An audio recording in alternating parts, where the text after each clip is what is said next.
Bonjour et bienvenue dans ce petit bilan de la Loire. Aujourd'hui, je vais vous parler de l'auberge, de la rivière, mais aussi de la difficulté que j'ai pu rencontrer. On va commencer par l'auberge de Genesse. C'est une auberge à consonance, j'ai envie de dire catholique, parce qu'elle s'appelle Pierre Cardinal. Le Puy-en-Velay étant un point de départ pour Saint-Jacques-de-Compostelle, le coin entier baigne justement dans cette ambiance. Déjà pour commencer, de la gare à l'auberge, il y a un petit kilomètre. Forcément, si vous avez un sac lourd comme moi, et ça va être un peu plus physique. Faut pas hésiter à prendre son temps, mais voilà, c'est des petits trucs qui remontent, c'est pas forcément le plus agréable. Pour l'auberge en elle-même, c'est 17 € la nuit. Il y a un petit déjeuner à 5 € qui est tout à fait correct pour 5 €.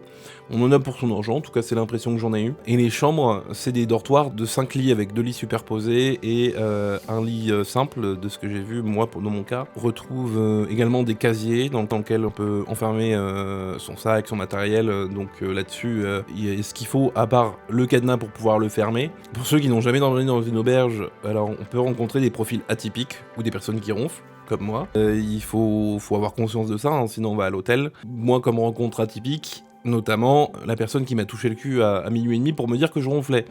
Donc voilà, faut pas avoir peur de ce genre de choses.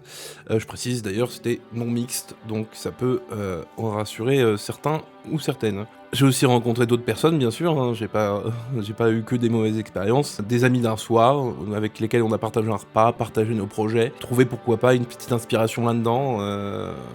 Je pense notamment à la personne qui est partie pour 4 mois marcher, qui va faire 1066 km, qui m'a mis des étoiles plein les yeux, j'ai envie de dire, parce que ça représente un défi conséquent par jour. J'espère qu'elle y arrivera. Pour ce qui est de la rivière, j'ai commencé sur la borne. Alors c'est pas une obligation pour vous, surtout vu de la distance que j'ai fait pour rejoindre la borne. On peut très bien faire le chemin à pied ou en transport en commun. C'était un dimanche, donc il n'y avait pas de transport en commun, mais si c'est vous c'est le cas, sachez qu'il y a un bus qui vous amène très près de la rivière.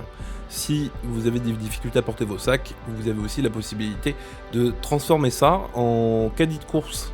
Il y en a qui le font, c'est plus pratique pour certaines choses ou pour transporter un bateau en dur. Regardez ça, mais en tout cas, il y a des facilités quand même à aller jusqu'au bord de la Loire. Sur le parcours, j'ai rencontré les difficultés prévues.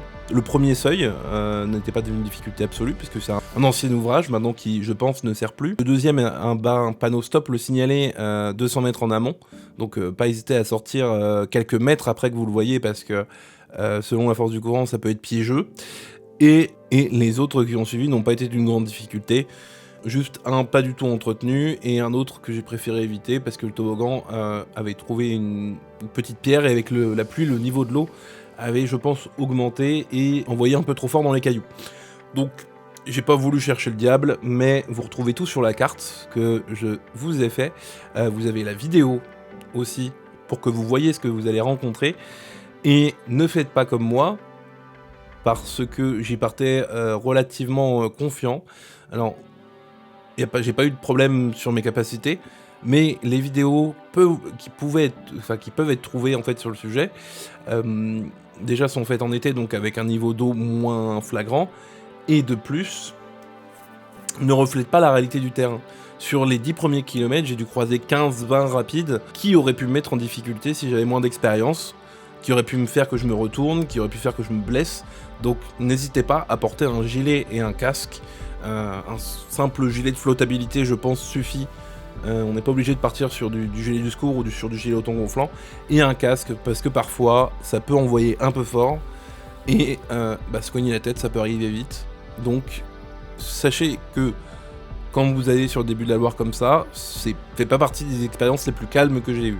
On dit souvent également que la Loire est un fleuve sauvage. Sachez que ce n'est pas le cas, en tout cas c'est pas mon ressenti. Je me suis renseigné là-dessus, c'était une appellation pour le patrimoine. En soi, elle est fréquentée et il y a beaucoup d'habitations sur les bords. Vous n'allez pas vous retrouver en pleine cambrousse non plus. Vous allez croiser beaucoup de ponts, des maisons et d'anciens bâtis, soit de moulins ou hydroélectriques. Ça n'en retire pas non plus la beauté du lieu, qu'on soit bien d'accord. Si vous voulez vous perdre dans la nature, l'Allier me semble quelque chose de plus conséquent pour une immersion plus totale. J'ai aussi fait une vidéo sur le sujet, donc je vous la mets en fiche. En tout cas, c'était quelque chose de bien sympathique, avec un petit peu de difficulté pour mon niveau, des améliorations en slalom, et une difficulté relative qui m'a permis de me sentir vraiment satisfait de cette descente. Et si vous voulez la tenter, vous avez tous les éléments, que ce soit les cartes ou même les vidéos, pour pouvoir aborder la chose de la manière la plus sereine. Donc j'espère que ça pourra vous servir, ou tout simplement que ça vous aura diverti. On se retrouve plus tard pour d'autres aventures, et il me reste plus qu'à vous dire ciao.